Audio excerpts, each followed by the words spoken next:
Five-minute initiative begins in 3, 2, 1. Dead of Winter is a game designed by Isaac Vega and John Gilmore. This game is published by Plaid Hat Games. This is a semi-co-op game that takes place during the zombie apocalypse. Each of the players are going to be in charge of a few survivors that during the game is responsible for going out and collecting supplies to help the colony of survivors that are around you. So the goal is to try to survive the winter, survive against zombie attacks, and to complete the main scenario of the game. At the beginning of the game, you will choose one of 3 different types of scenarios, depending on the length of the game you want to play, a short, medium, and a long. And each one of those will have a certain type of goal that you're trying to achieve.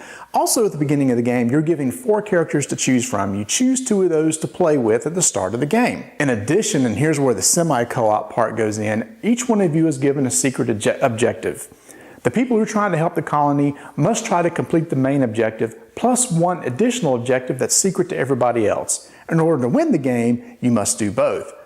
But beware, because there may be a betrayer among you. When you deal out the objectives, there will be at least one betrayer card in that deck. So there is a chance that one of you may be a betrayer. However, there's also a chance that none of you may be a betrayer, but you may be suspicious of the things that other people are doing in order to complete their secret objective. So the game is played in a series of rounds, and the number of rounds that you play is dictated by the scenario. If the round tracker ever gets down to 0, the survivors lose the game. In addition, there's also a morale tracker, and there may be things that happen during the game that cause that morale tracker to go down. It gets to 0, again the survivors lose the game. But that's what the betrayer actually wants. If there is a betrayer in the game, he wants the morale track to get to 0, plus he'll have some other secret objective that he needs to complete. At the beginning of each round, a crisis card is flipped over, and that is the goal of all the survivors for that particular round. The goal may be to get a certain number of food or a certain number of fuel in order to achieve that crisis. At the end of the round, all the secretly placed cards that were put towards the crisis are flipped over, and you see if you completed the crisis or not. If not, if there is a card in there that doesn't meet the needs of the crisis, it actually counts against you, and thus you might actually think, there might be a betrayer in our midst. During a player's turn, they're going to roll action dice, depending on the number of characters that they have. And the action dice are used to perform certain actions during a player's turn. Every character has an attack value and a search value. And the dice that you roll needs to equal or exceed the values for the attack and the search. So say, for example, if your search is a 3 and you have a 3, 4, 5, or 6 on a die, you can take that, use it, go to a location, and pick up a card and search to find a certain item that you may be looking for at a location. Now, there are different locations around the city: grocery store, police station, hospital, and each one may specialize in certain things. The police station may have a lot of weapons. The hospital may have a lot of medicine. So depending what you're looking for, may depend on which location you go to. When you go to a location, it's very cold outside, so you always have to roll for exposure. You get frostbit, you get attacked by a zombie on your way, you have a 12-sided die that you're going to roll. And in that, there's a chance that if the tooth comes up, you're bitten and your survivor dies. Or you could get frostbit or be injured along the way. Hopefully you roll a blank and nothing happens to you. But say there's a time that you need to fight against a zombie. So again, you have attack values on your survivor cards. You take one of your dice that's equal to or exceeds that value, and you can actually attack a zombie. You might have a weapon equipped that helps you out, or you could be just using your bare fist.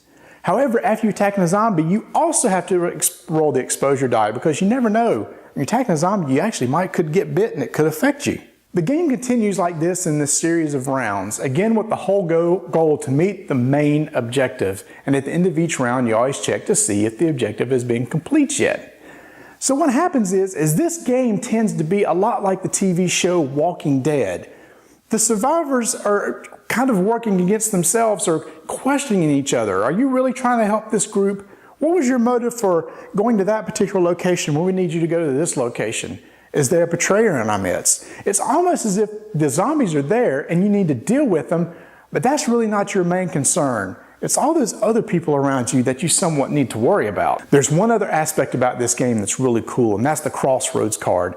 On your turn, the person to your right will draw a crossroads card. And on that card is a little story and a trigger. If during your turn, if that trigger happens, they tell you to stop and then they read the card. For example, it could be if this character moves to the police station and that person actually moves there, you say, wait, you need to make a decision. You read a little story and they have a decision to make.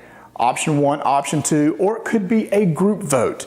That's what really changes this game and really makes it very unique. So between that and the dice rolls and the cards that come up, there is some luck involved in this game, and that may actually turn some people off. But for me, I think it just adds to the experience, because in the zombie apocalypse, you never know what you're going to have to deal with, and that's what happens in this game. You maybe think everything is going along great. All of a sudden, there may be a crisis card that turns up that makes your life really bad, or there could be a crossroads card that happens that causes you to make a decision that could be detrimental to yourself or to the colony. Here's the thing. I love a game that tells a story. I love the game that gives me an experience. And right now, Dead of Winter is that game for me. Whether I win or lose, once the game is over, we all sit and talk about the game and talk about the stories that we had. And hey, you remember when you made the decision to let that helicopter pilot die so you can go through her stuff and get medical supplies instead of trying to save her? If this sounds like a game for you, I highly recommend you go try it. The semi-co-op aspect is really cool. And again, even though you may finish your main objective, you may not win the game because you didn't finish your personal objective, so it's always something you're working on during the game. You know, there's a famous book and TV series that said, winter is coming. However, in this game, winter is already here. 5-minute initiative is complete.